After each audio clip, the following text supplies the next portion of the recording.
Es la figura más enigmática y peor interpretada del Nuevo Testamento. María Magdalena es la mensajera, la apóstol de los apóstoles. ¿De dónde vino? ¿Quién es? Y de pronto desaparece. Unos textos secretos ocultos bajo tierra durante siglos podrían revelar quién era realmente para Jesucristo.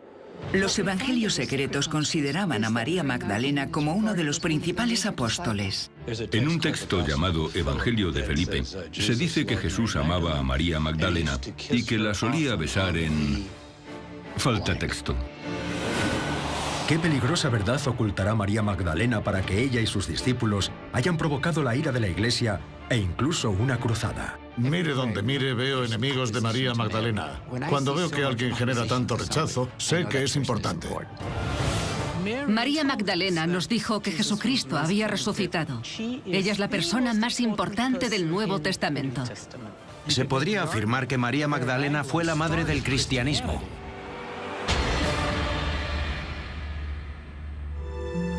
La historia no contada de Jesucristo. María Magdalena, madre del cristianismo. Sur de Francia, año 1208. El Papa de Roma desata la furia de la Iglesia. Una cruzada contra un grupo disidente del cristianismo conocido como los cátaros. Eran muy espirituales y físicamente inofensivos, pero teológicamente suponían un grave peligro para la Iglesia. La visión mística del cristianismo de los cátaros se conoce como gnosticismo, una herejía a ojos de la Iglesia católica.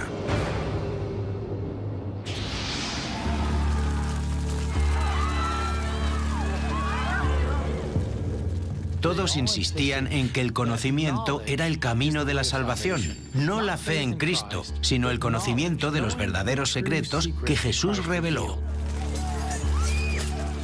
Creían que todos los seres humanos tenían una chispa divina y que su objetivo era básicamente prenderla para empezar. No necesitaban un intermediario. En ese sentido, se oponían mucho a la Iglesia católica. A Roma esto no le gustaba. 22 de julio de 1209. Béziers, en Francia, está sitiada. Para huir de la cruzada cristiana, los cátaros se refugian en una iglesia que lleva el nombre de una de sus santas más veneradas, María Magdalena. Esta cruzada duró unos 35 años. El número de cátaros asesinados podría ascender a 100.000. ¿Cómo pudo María Magdalena, que apenas se mencionaba en la Biblia, convertirse en un detonante de la herejía para la Iglesia? ¿Y qué creencias sostenían los gnósticos sobre ella como para que Roma los persiguiera? Creían que para pasar al mundo espiritual había que adquirir un conocimiento introspectivo, la gnosis, y cambiar el comportamiento. Había otros aspectos que la Iglesia temía.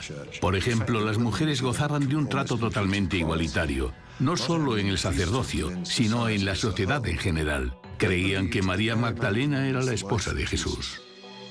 La Iglesia ha estudiado durante mucho tiempo las distintas ideas, teorías y especulaciones que han surgido, pero aquellas sobre un posible matrimonio de Jesús no tienen ningún fundamento textual. La Iglesia no acepta la idea de un Jesús con esposa e hijos. Dogmáticamente es una idea herética. Aunque en ninguno de los 4 evangelios del Nuevo Testamento se dice que Jesús se casara, sí que se indica que mantenía una relación peculiar con María Magdalena. Su papel en los principios del cristianismo empieza en el Evangelio según San Marcos, cuando aparece en la crucifixión. En los evangelios, María Magdalena es el personaje más enigmático. No se la menciona hasta las últimas horas de la vida de Jesús. Él está en la cruz. Y Marcos, el primer evangelista, dice que en la cruz estaba María Magdalena y otra María. La menciona a ella antes y es la primera vez que oímos hablar de ella.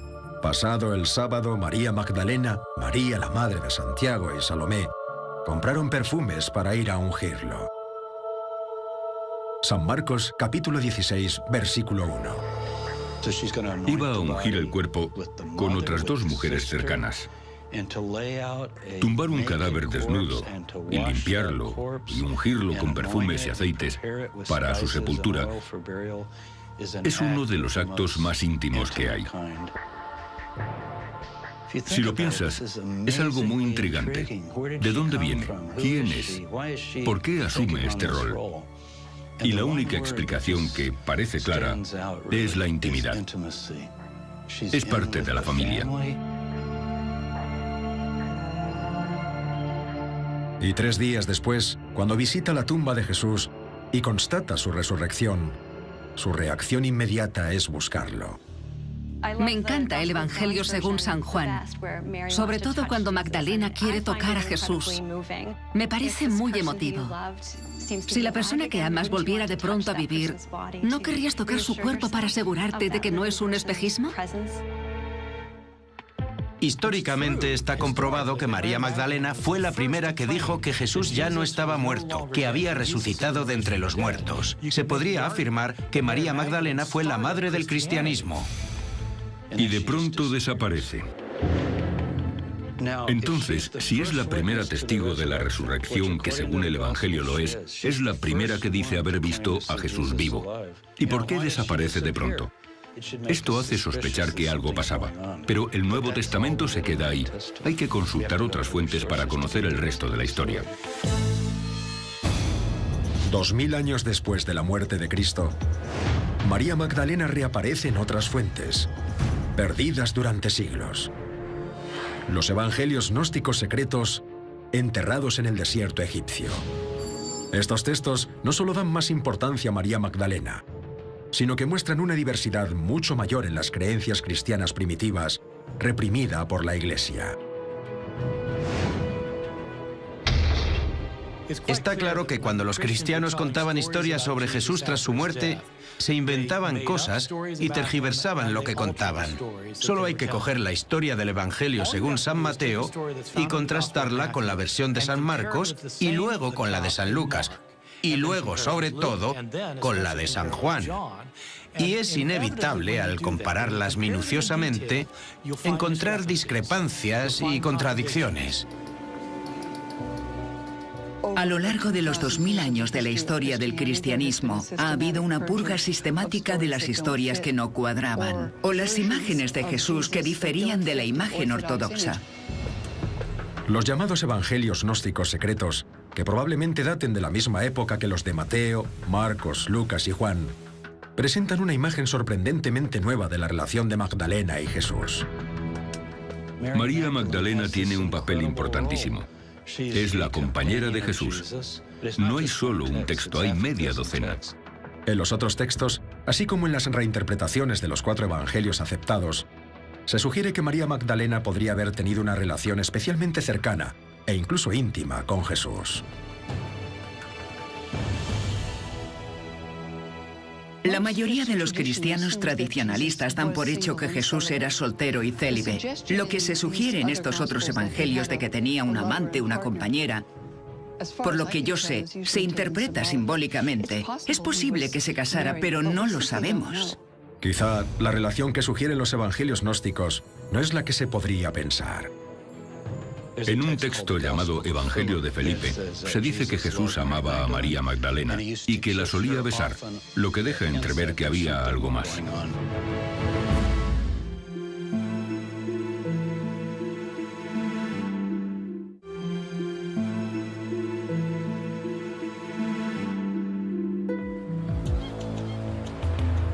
Es una de las figuras más enigmáticas del Nuevo Testamento. Ni siquiera se conoce el origen de su nombre. Pero es aquí, en Israel, cerca de los lugares de Galilea, donde rezaba Jesús, de donde, según algunos, procede María Magdalena, del pueblo de Magdala. Ahora mismo estamos en la primera sinagoga de Galilea, datada de principios del siglo I después de Cristo.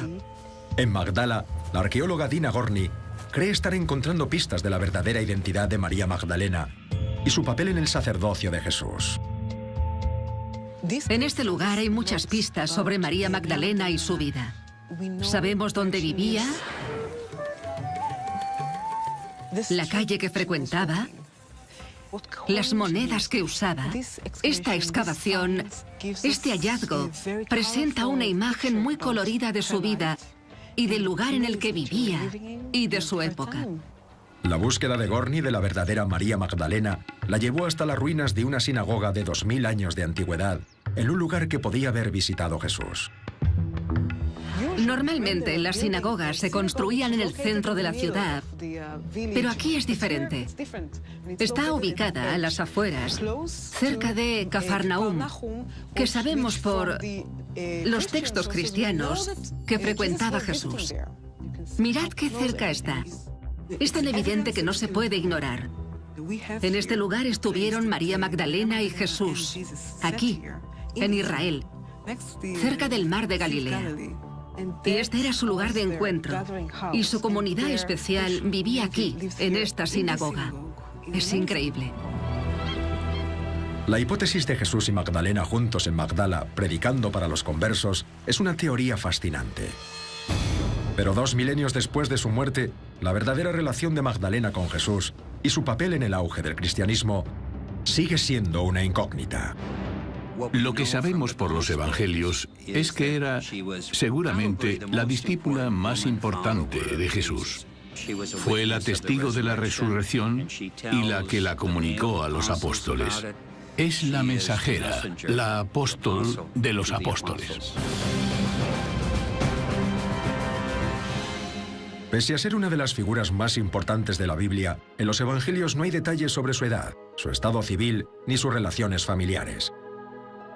Pero la imagen que da es la de una mujer adelantada a su tiempo, que era más que una mera discípula de Jesús.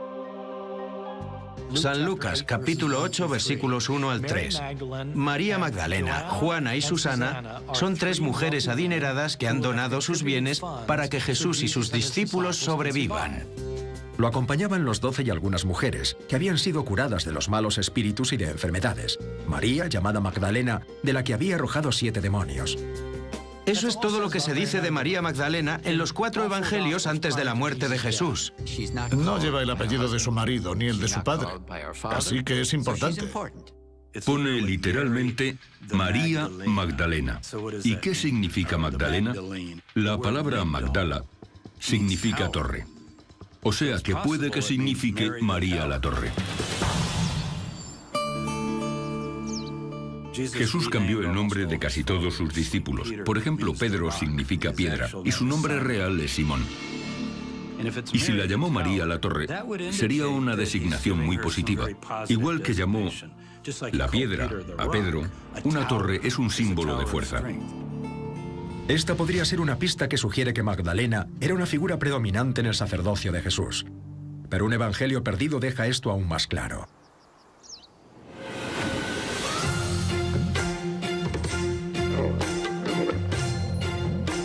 ...1954... Nag Hammadi, Egipto. Unos agricultores locales descubren algo impactante en el desierto que podría revelar la importancia de María Magdalena.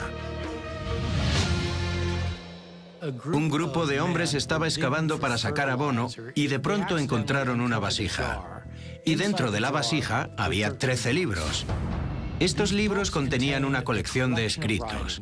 Cada libro era una pequeña antología. En total había 52 escritos en los libros. Los estudiosos se asombraron porque era una colección de escritos gnósticos y muchos de ellos eran inéditos. Fue un descubrimiento que transformó nuestro conocimiento del cristianismo primitivo, porque hasta entonces lo que sabíamos de los gnósticos nos había llegado de los escritos de sus enemigos, los padres de la Iglesia. Se cree que los textos encontrados en el Alto Egipto se enterraron en el siglo IV, seguramente para preservarlos. Y lo hizo alguien que sabía que al obispo de Egipto no le gustaban. Estos evangelios gnósticos de la época de los evangelios canónicos que conocemos muestran una cara totalmente distinta del cristianismo primitivo, una cara que no sobrevivió. Estos textos presentan una visión radicalmente diferente de la relación entre María Magdalena y Jesús. Era una discípula con muchísima influencia. Los evangelios secretos consideraban a María Magdalena una discípula y seguidora clave de Jesús, una persona privilegiada de su círculo más íntimo. Pero los evangelios del Nuevo Testamento siempre insisten en que Magdalena no formaba parte de ese círculo. El círculo íntimo eran Pedro, Santiago y Juan, y los evangelios que retratan solo a los hombres como figuras de autoridad en las iglesias son los únicos que han sobrevivido. El Nuevo Testamento lo escribieron hombres para hombres y sobre hombres, y contiene afirmaciones muy negativas sobre las mujeres, especialmente en las cartas de San Pablo. A medida que la Iglesia se fue desarrollando, creo que la aplicación de estas estructuras fue un reflejo de lo que les rodeaba. En el siglo II, el creciente movimiento de seguidores de Jesús recibe cada vez más ataques de Roma. Los cristianos son encarcelados, asesinados e incluso arrojados a los leones en el Coliseo. Cuando los detenían, los hostigaban, los golpeaban, los perseguían en los mercados, los torturaban y asesinaban solo por ser cristianos. El obispo Ireneo de Lyon se propuso unificar las creencias de los primeros grupos cristianos y así unificar su poder. El obispo Ireneo dijo: ciñámonos a los principios básicos de la fe cristiana, en los que todos creen a un común denominador y unámonos. Pero Ireneo inventó el concepto de censura cristiana. Dijo que había cosas que no debían leerse ni conocerse nunca. Quería asegurarse de que la Iglesia monopolizara la verdad y que la divulgara, la enseñara. Dijo: algunos evangelios dicen contener un mensaje secreto. No queremos eso. No hay mensajes secretos. Solo vamos a hablar del mensaje público de Jesús. Además de atacar a los gnósticos, Ireneo estableció los evangelios que, para él, presentaban mejor el mensaje público de Jesús. Entre el 180 y el 185 impuso que hubiera únicamente 4 evangelios. No podía haber ni más ni menos que 4. Tenían que ser estos 4. Esta lógica probablemente no convenza al lector moderno. Ireneo dijo que tenía que haber 4 evangelios porque el evangelio de Cristo lo habían propagado desde las 4 esquinas de la tierra a los 4 vientos del paraíso. Tenían que ser 4. Mateo, Marcos, Lucas y Juan.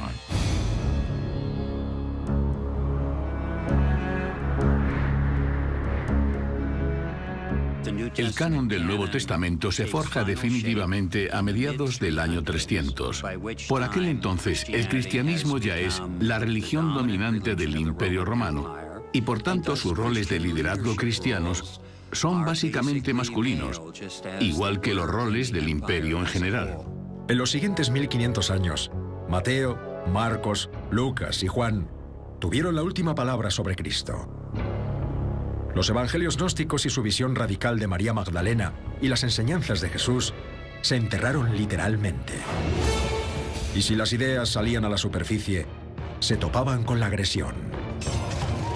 La Iglesia Católica emprendió una cruzada en su propio seno. Se permitía violar, saquear y robar.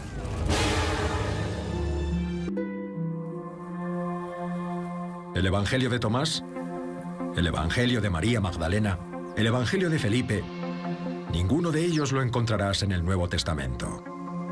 Estos evangelios gnósticos, algunos datados del siglo I, presentan una imagen de Jesús drásticamente diferente a la de la Iglesia ortodoxa. Se encontró una colección de escritos cristianos primitivos atribuidos a Jesús y los discípulos. Contenían mucho diálogo, como lo que Jesús le dijo a María Magdalena, lo que le dijo a Pedro, y también lo que les dijo a sus discípulos después de resucitar. Como muchos textos encontrados no gustaron a los líderes de la Iglesia y se declararon heréticos. Pero los evangelios gnósticos retratan de forma muy diferente la relación de Jesús con María Magdalena.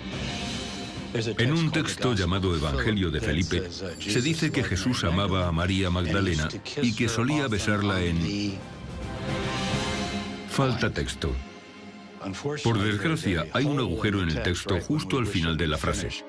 Seguramente pondría en la boca o algo así, lo que deja entrever que había algo más. Pero había algo más amenazante para la doctrina de la Iglesia que la insinuación de que Jesús y Magdalena eran pareja. el retrato de Magdalena como una líder esencial del movimiento cristiano primitivo. María Magdalena aparece como una discípula especial. Era la mujer que conocía todo. En muchísimos textos es alguien muy cercano a Jesús, que conocía muy a fondo su mensaje. Esa visión de Magdalena está totalmente suprimida en las iglesias ortodoxas. Creo que María Magdalena era simplemente una de las seguidoras devotas de Jesús. En los evangelios se habla de unas mujeres que seguían a Jesús. Jesús admitía a personas que un profesor de religión o un rabino no admitirían. Jesús era radical en su inclusión de los marginados sociales: los pobres, los enfermos y las mujeres. En los primeros momentos del cristianismo verás que Jesús hablaba con las mujeres de una forma que ofendía a sus discípulos. Muchas personas que secundaron el movimiento eran mujeres. ¿Pero era María Magdalena una seguidora o una líder del movimiento? Hay un evangelio gnóstico entero que lleva su nombre. El Evangelio de Magdalena empieza con el lamento y el desánimo de los apóstoles tras la muerte de Jesús.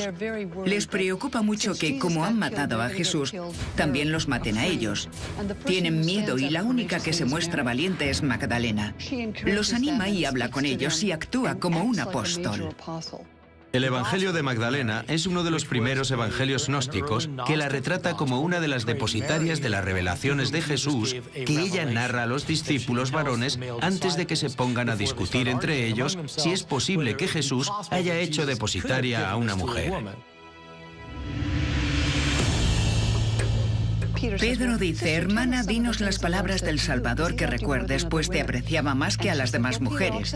Ella responde: Pedro, os contaré algunas cosas que me reveló y os ocultaba. Y dice: lo que está oculto para vosotros, os lo anunciaré. Y Pedro, furioso, se pregunta: ¿ha hablado con una mujer sin que lo sepamos? ¿Es que la ha preferido a nosotros? En este evangelio la respuesta es sí. Y Pedro se ofende mucho. Otro discípulo dice: Pedro, siempre has sido muy irascible. Ahora te veo tratando a una mujer como si fuera un adversario. Es que el Salvador la conoce perfectamente. Por esto la amó más que a nosotros. Al final del Evangelio de Magdalena todos dicen: Magdalena puede venir a predicar, y se van juntos a predicar. Este Evangelio no está en el Nuevo Testamento porque apoya la idea de una mujer líder, portavoz y maestra. María Magdalena es, sin lugar a dudas, la persona más importante del Nuevo Testamento. La mejor interpretación de Jesús no es como cristiano. Jesús no era alguien que creía en su propia muerte y resurrección, sino un profeta judío. Era de familia judía, se crió en un entorno judío, era culturalmente judío, cumplía la ley judía, fue maestro judío y al final se le consideró un Mesías judío. Jesús era un judío del siglo I en Palestina. La muerte de Jesús es lo que importa en las fuentes cristianas. Jesús murió por los pecados del hombre y Dios lo resucitó de entre los muertos. Todo se basa en la muerte y la resurrección de Cristo. Para ser cristiano, tienes que creer que Jesús murió en la cruz por nuestros pecados y que al tercer día resucitó de entre los muertos. Si crees eso, eres cristiano. Pero ¿quién nos dijo que Jesús había resucitado de entre los muertos al tercer día y que el sepulcro estaba vacío? Fue María Magdalena. Por eso es la verdadera fundadora del cristianismo. Es posible que Magdalena estuviera en el círculo más íntimo. Ninguna de las fuentes que describen a María como alguien muy cercano a Jesús gustan a Pedro. Por tanto, las fuentes se dividen entre las que apoyan a Pedro pero no a Magdalena y las que apoyan a Magdalena pero no a Pedro. Algunas de estas últimas, como el Evangelio de Magdalena, en el que ella habla por sí misma, representaban un tipo de texto que no podía sobrevivir en una organización cada vez más dominada por hombres y donde al final del siglo II solo estaba gobernada por hombres. No creo que los padres fundadores pretendieran restringir la importancia de las mujeres en la Iglesia. Simplemente necesitaban predicar un mensaje sencillo. Año 313 después de Cristo. El emperador Constantino se convierte de pronto al cristianismo. Y esta jerarquía dominada por hombres pasa a ser la religión oficial de Roma. Los evangelios gnósticos secretos se entierran en el desierto y a sus seguidores se les señala como herejes. Respecto a María Magdalena, la palabra de Dios hará que pase de ser una santa a una pecadora. En el movimiento cristiano primitivo se la consideraba la apóstol de los apóstoles e incluso una discípula muy querida. Pero el 14 de septiembre del año 591, el Papa Gregorio I llama a Magdalena otra cosa: prostituta. Podemos asociarlo a Gregorio I y su sermón sobre María Magdalena, en el que la mete en el saco de las mujeres de la calle, una pecadora que unge los pies de Jesús en el Evangelio según San Lucas. Es obvio, hermanos, que la mujer usó antes el ungüento para perfumar su carne en actos prohibidos. Y empezó a asociarse a María Magdalena con la historia de la mujer de la calle, una pecadora que ungía los pies de Jesús. Eso la convirtió en prostituta. Esta interpretación cobró mucha importancia y se convirtió en la interpretación oficial desde la Edad Media hasta hoy, porque la gente da por hecho que María Magdalena era la prostituta. Si preguntaras por la calle ahora, ¿qué sabes de María Magdalena? Te aseguro que 9 de cada 10 personas dirían, ¿no era una prostituta que Jesús salvó o algo así? Su reputación se arruinó y creo que sigue dando esa imagen. Varias generaciones de poetas y pintores han destacado la sexualidad de Magdalena. Su pelo largo y pelirrojo, cayendo en cascada sobre su cuerpo desnudo, se ha usado como metáfora de la tentación y la redención. Hasta en las representaciones de la crucifixión, las mujeres se cubren el pelo con pañuelos tradicionales u otras prendas. Pero María Magdalena no. Ella lleva el pelo suelto, lo que algunos expertos interpretan como el símbolo de la mujer pecadora. En Occidente ha arraigado la idea de que María Magdalena era una prostituta. Se ha olvidado que no lo era.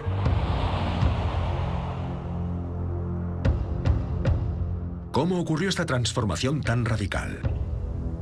El Papa Gregorio I basó su proclama en el Evangelio según San Lucas, que es posterior a los de Mateo y Marcos. A Lucas no le gustaba María Magdalena. Cuando menciona a las mujeres de la cruz, no la llama por su nombre. Solo dice que había unas mujeres y sabe perfectamente que Marcos ya había mencionado a las mujeres de la cruz y a ella la primera. San Marcos, capítulo 15, versículo 40. Entre ellas estaba María Magdalena y María, la madre de Santiago. Entonces Lucas cuenta una historia sobre una mujer pecadora que va a una comida a la que está invitado Jesús y la pone básicamente como una prostituta. No se la llama por su nombre y le lava los pies con sus lágrimas y los seca con sus cabellos. Sería algo muy inapropiado por parte de un hombre de aquella sociedad permitir esta clase de comportamientos. Y el anfitrión de la comida critica a Jesús y piensa, si este fuera profeta sabría que esta que le toca es una pecadora, pero no parece importarle. Es una mujer sin nombre, no es María Magdalena, no se la llama así. Fue después cuando la gente dijo, claro, esa mujer tiene que ser ella. Su figura se convirtió en una mezcla entre la que encuentra el sepulcro vacío y la mujer de mala fama que ungió los pies de Jesús. Es una caída en picado de Magdalena respecto a la elevada posición que ocupa en los evangelios secretos. ¿Qué pudo motivar que un papa, 500 años después de la muerte de Cristo, transformara a Magdalena de una santa en una humilde pecadora? Sabemos que el cristianismo desarrolló de una forma curiosa esta teoría de que los pecadores pueden arrepentirse, y especialmente las prostitutas. Eso sí, una vez que la conviertes en pecadora, es una pecadora. Una vez que haces eso, le quitas casi todas sus facultades y cualidades redentoras, y ya no puede ser la fundadora del cristianismo, porque no es más que una prostituta. Esto afecta al cristianismo en que le quita todas las posibilidades de ser la líder cercana a Jesús, porque es una amenaza. Si Jesús realmente puso en una posición de liderazgo a una mujer, junto a Pedro, Santiago, Juan y los demás apóstoles, esto podría reescribir totalmente la fundación del cristianismo. Las mujeres ocuparían de pronto un lugar dominante de conocimiento espiritual, de intimidad y cercanía con Jesús. Magdalena es una discípula importantísima de Jesús y una de las razones es esa especie de antagonismo en el Nuevo Testamento y luego en el tradicional rechazo posterior de Magdalena. En el Nuevo Testamento ya se describe como una mujer con 7 demonios. Supongo que eso no es un piropo. Después, fuera del Nuevo Testamento, se la equipara con una prostituta. Y mire donde mire, veo enemigos de María Magdalena. Cuando veo que alguien genera tanto rechazo, sé que es importante.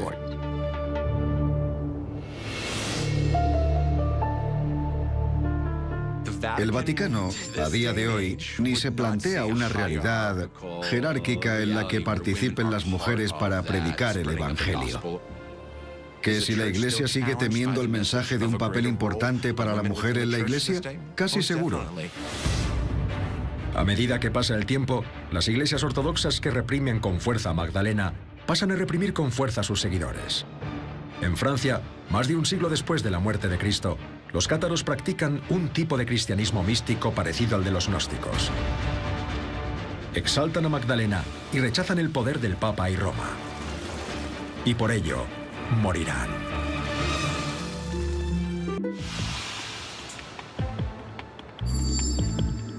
En el siglo VI, la imagen de María Magdalena había sufrido una transformación radical.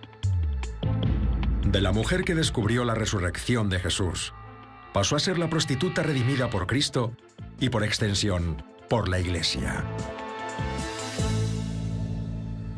Durante mucho tiempo los cristianos han creído que María Magdalena había sido prostituta, pero en ninguna parte de los evangelios se insinúa eso.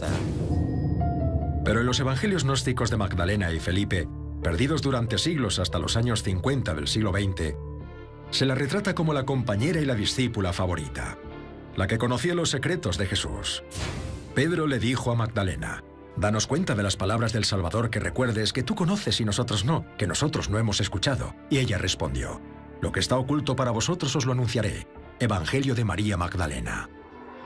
Los evangelios gnósticos retratan a Jesús no como alguien que murió y resucitó por los pecados, sino como alguien que transmitió conocimientos secretos, los conocimientos necesarios para la salvación. Estos textos les parecieron peligrosos a los padres de la Iglesia ortodoxa primitiva. Cuando el cristianismo se convirtió en la religión estatal de Roma en el 313 después de Cristo, los evangelios gnósticos se enterraron literalmente. Pero sus enseñanzas y sus visiones no ortodoxas de María Magdalena y Jesús se transmitieron de generación en generación. En el siglo XIII, en el sur de Francia, tuvo su apogeo un grupo disidente del cristianismo conocido como los cátaros. La religión de los cátaros era mucho más liberadora. Decían: podéis cambiar vuestro comportamiento, podéis aprender, podéis progresar a vuestro ritmo, no hay presión. Vuestra única obligación es viajar y educar a la gente. Los cátaros eran muy firmes en el principio femenino. Su figura más sagrada era seguramente María Magdalena. Exaltaban a Magdalena y creían que era la esposa de Jesús. Los cátaros, como los primeros gnósticos, no buscaban la salvación en la Iglesia. Lo que les daba miedo era la idea de que tú o yo pudiéramos encontrar el camino hacia Dios gracias a un conocimiento introspectivo. Si puedes hacerlo tú solo, no necesitas a la Iglesia, ni al obispo, ni los sacramentos. Eso es peligroso para una institución que se presenta como la única vía hacia la salvación. Estas creencias pusieron a los cátaros en el punto de mira del Vaticano y del Papa Inocencio III. El mensaje no es tan importante. Para mí, lo fundamental del cristianismo es que Jesús es el Redentor. El cristianismo es la figura de Cristo, no tanto la enseñanza. La visión gnóstica y cátara del mundo es radicalmente opuesta al cristianismo. Y la reacción del Papa fue emprender una cruzada contra los cátaros. Las cruzadas, las guerras religiosas del Vaticano, habían empezado casi 200 años antes. Las cruzadas se suelen declarar a los infieles, no a los cristianos.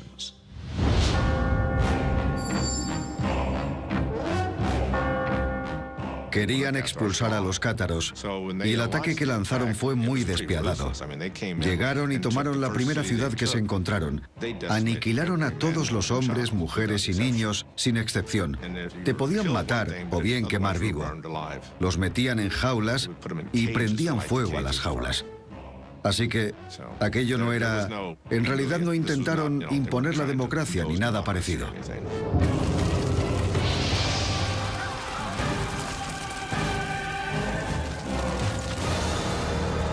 Tras la primera batalla, los cruzados cortaron la nariz y los labios superiores a los cátaros supervivientes, para mostrar lo que le ocurriría a los impenitentes. Se permitía robar, violar, ultrajar, matar y saquear. La guerra duró 30 años con una brutalidad increíble. Antes de lanzar su ataque a los cátaros atrincherados en la iglesia de Santa María Magdalena, el legado papal Arnaldo Amalric dijo a los cruzados: «Matadlos a todos, Dios reconocerá a los suyos». Decenas de miles de hombres, mujeres y niños cátaros fueron sistemáticamente torturados y asesinados. Pero ni siquiera la erradicación de los cátaros detuvo la violenta campaña de Roma contra los que consideraba que infringían la doctrina de la Iglesia. La Iglesia instauró la Inquisición y su régimen de tortura, intimidación y violencia, que duró otros 60 años. Más tarde, se usó contra los herejes y los judíos en España. Según el Nuevo Testamento, María Magdalena presencia la resurrección de Cristo. Después desaparece y no se la vuelve a mencionar en la Biblia. No consta en ningún lado dónde fue María Magdalena después de la muerte de Jesús. Y creo que a la Iglesia no le interesa especialmente averiguarlo. Pero según la Iglesia Ortodoxa griega, María Magdalena, ahora considerada santa, viajó a Éfeso, lo que hoy es Turquía, tras la muerte de Jesús, junto con María, la madre de Jesús, y vivió allí hasta su muerte. Yo, como historiador, no me pillo los dedos y digo que no se sabe. Según las fuentes más antiguas, desapareció. Lo que sí tenemos son historias de los siglos III y IV sobre ella como misionera, viajando y predicando en distintas partes del mundo. Según una historia que salió a la luz en la Edad Media, Magdalena huyó de la persecución romana en un pequeño barco y llegó hasta lo que se convertiría después en la cuna de los cátaros, el sur de Francia. La referencia más antigua de la llegada de Magdalena al sur de Francia data de alrededor del siglo X. María Magdalena llegó a un lugar llamado Sainte-Marie de la Mer, que significa Santa María del Mar, y después fue a Marsella, donde vivió años junto al mar predicando el Evangelio. Y por último vino aquí, donde vivió hasta su muerte unos 30 años. Aquí, en Sambón, la historia continúa. Vivió sola en una cueva, llorando la pérdida de Jesús. Esta historia está tan arraigada que algunos creen que los restos que aquí yacen son los suyos. Cuando las personas vienen aquí a rezar, se sienten bendecidas. Algunos lloran y no saben por qué. Sienten la presencia de María Magdalena. Creo que las leyendas posteriores que la sitúan en Francia o en Europa no tienen mucha credibilidad.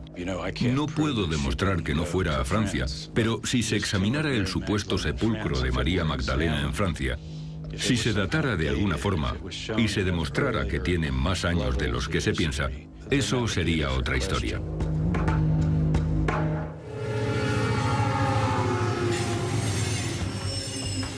A 300 kilómetros de Sambón, en un pequeño pueblo llamado Rennes-le-Château, un párroco del siglo XIX pudo haber resuelto un enigma aún mayor sobre Magdalena. Bienvenidos a la iglesia de Rennes-le-Château, el núcleo del misterio y de la intriga de los últimos 40, 50 años. Aquí en este simbolismo tan extraño está la clave de los enigmas. Este pueblo de solo 100 habitantes recibe cada año la visita de miles de personas. Vienen aquí por el misterio que rodea al párroco del siglo XIX, Begagné-Saunier. Se supone que encontró una serie de documentos durante la restauración de la iglesia que le llevaron al tesoro. Esto era enormemente bochornoso para la iglesia, que compró su silencio. La hipótesis es que Saunier encontró unos documentos secretos que revelaban la verdadera relación de María Magdalena y Jesús. Hay un hecho histórico, y es que de pronto Saunier era increíblemente rico, y se sospechó que le habían sobornado para que no contara algo. Lo que hizo con su riqueza repentina suscitó aún más sospechas. Hizo reformas en su iglesia que eran tan poco comunes y tan simbólicas que algunos se preguntan si no estaría dejando pistas hacia su secreto. Creo que Saunier nos intentaba decir algo. Es un retrato muy raro de la Sagrada Familia. ¿Estamos viendo a Jesús, María y José? ¿O estamos viendo a Jesús, su esposa, María Magdalena y sus 2 hijos? A Jesús lo aclamaron como el rey de los judíos cuando llegó a Jerusalén, o sea, que le correspondía tener herederos. También hay una estatua de una mujer embarazada ante la cruz. Yo creo que la mujer embarazada ante la cruz es Magdalena. Saunier fue relevado de su cargo en 1910 por desobedecer al obispo y por cometer simonía. Pero consiguió construir un nuevo anejo de la iglesia, una torre a la que llamó la Torre Magdala. ¿Sería una referencia al posible nombre que le puso Jesús a María? ¿Intentaba Saunier decir con las imágenes y la arquitectura lo que la iglesia no le dejaba decir con palabras? Lo que supiera o descubriera Saunier murió con él. Saunier se llevó el secreto a la tumba. Pero 50 años después, la iglesia decidió hablar sobre Magdalena. 1969, Roma. Tras el Concilio Vaticano II del Papa Pablo VI, se publica una revisión de la doctrina eclesiástica oficial. María Magdalena no volverá a retratarse como una prostituta. Aún así, su imagen de mujer pecadora sigue siendo difícil de borrar. Hay que reparar la imagen de María Magdalena. Hay que devolverle el estatus que reflejan los evangelios. Todos los hombres huyeron de la crucifixión. San Marcos dice que todos lo abandonaron. Solo las mujeres de la cruz, con María Magdalena a la cabeza, fueron fieles a Jesús hasta el final. Si miramos lo que sabemos hoy sobre María Magdalena, creo que estamos mucho mejor que hace 100 años. Tenemos textos nuevos que no sabíamos ni que existían. Un evangelio de María Magdalena, un evangelio de Felipe, los hechos de Felipe y otros documentos donde se menciona a Magdalena. Ponen en entredicho toda la estructura de la forma en la que ha aprendido a pensar la gente. Lo que estos evangelios alternativos nos permiten ver es que no hay una única historia sobre Jesús, ni una única versión, ni siquiera una versión compuesta, sino que hay muchas. Esto hace reflexionar mucho. La historia no tiene por qué estar reñida con la fe fundamentada. No deberíamos justaponerlas. Descubramos lo que descubramos y creamos en lo que creamos. Pero deberíamos intentar casar ambas cosas lo máximo posible.